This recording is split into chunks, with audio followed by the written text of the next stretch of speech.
Hey, good afternoon, everyone. Buenas tardes. I'm Tom Perez, and I wish I were 40 years old. Who wishes they were 40 years old? Raise your hand. It's the new 40, whatever you are. Thank you, Jaime. Thank you to all the other candidates. This is a wonderful conversation among family members because the Democratic Party is a big tent. And our big tent, our diversity is our greatest strength. And that is why I'm so excited to be here with you today. Because you know what, folks? This is one of those, and I've got 3 kids, 20, 18, and 14. And I've said to them, there are moments in our nation's journey, that journey, the timeless journey to form a more perfect union. There are moments, John, where I call them the where were you moment. You know, someday when your children or grandchildren, or you're 75 years old, or you're 20 years down the road, they're going to ask you, you know, in 2016, when we were at that moral fork in the road in this country, where were you?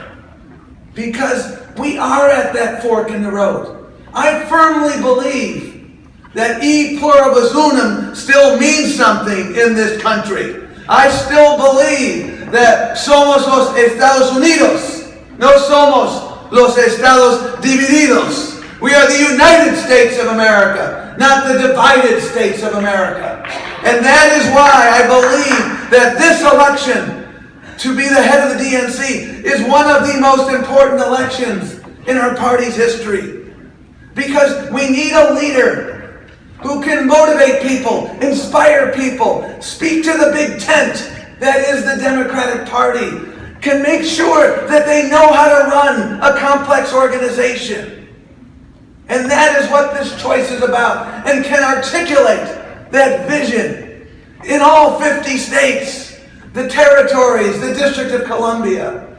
And that is why I'm running, my friends. Because you know what? I have spent my entire life asking the question, how can I make the biggest difference in the most people's lives?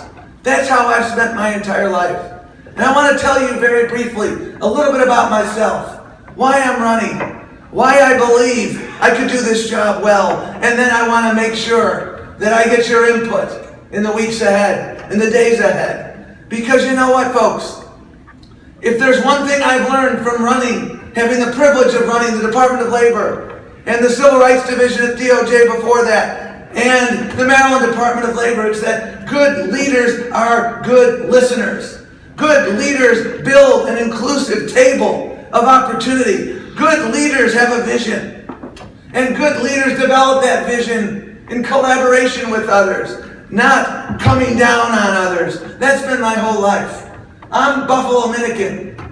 I grew up in Buffalo, New York. My parents came there from the Dominican Republic. They moved there because of the weather. Very similar weather patterns between Santo Domingo and Buffalo. And once they figured out they needed snow tires, it was a brave new world for my parents. But you know what, folks? I was 12 years old when my dad died.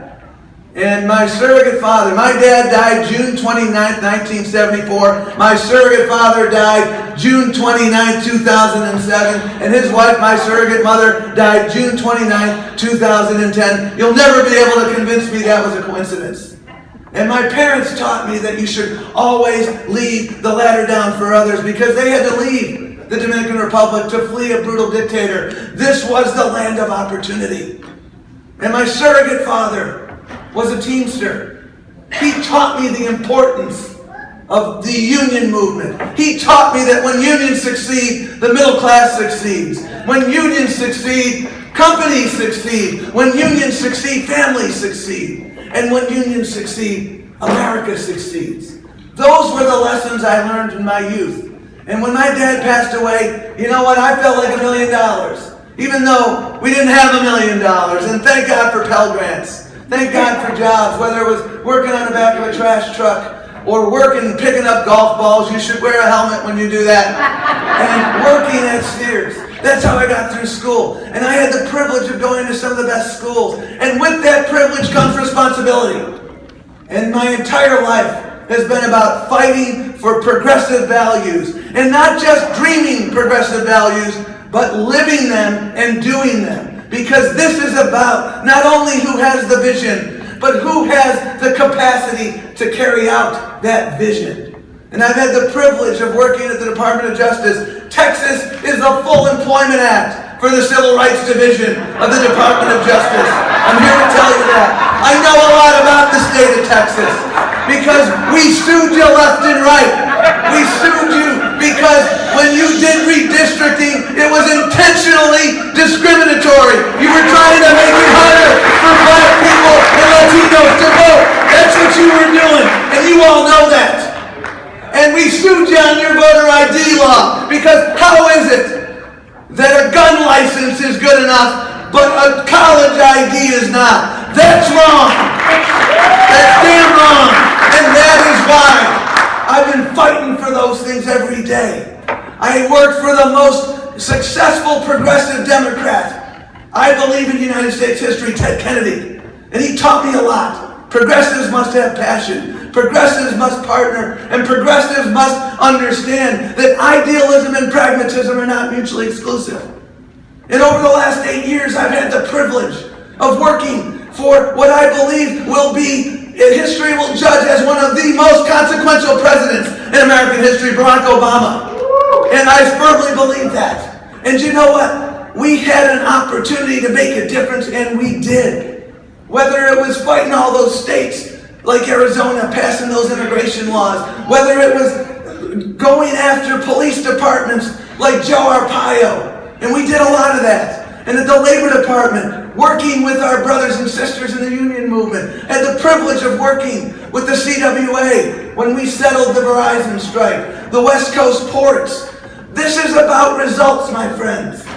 And you know what though, folks? What you may not know about me is I cut my roots in local government and local community organizing. Google Casa, Maryland.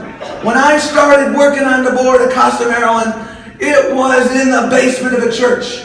Now we're 11 million people strong, $11 million budget. We're in the Mid-Atlantic, and we're helping immigrants. We're not only providing them fish, we're teaching them how to fish. And what I learned is that we need to organize. That's what I learned from that experience. That's what I learned from my experiences in local government. And what I have learned from my experiences in recent weeks, listening and learning from you, is that the Democratic Party in Washington doesn't do enough listening. We need to build a party that works in every single state. You did remarkable things. The first African-American female sheriff in Texas, the registrar in Harris County. What you have done to build this party in this state is amazing. And you didn't get no help from Washington.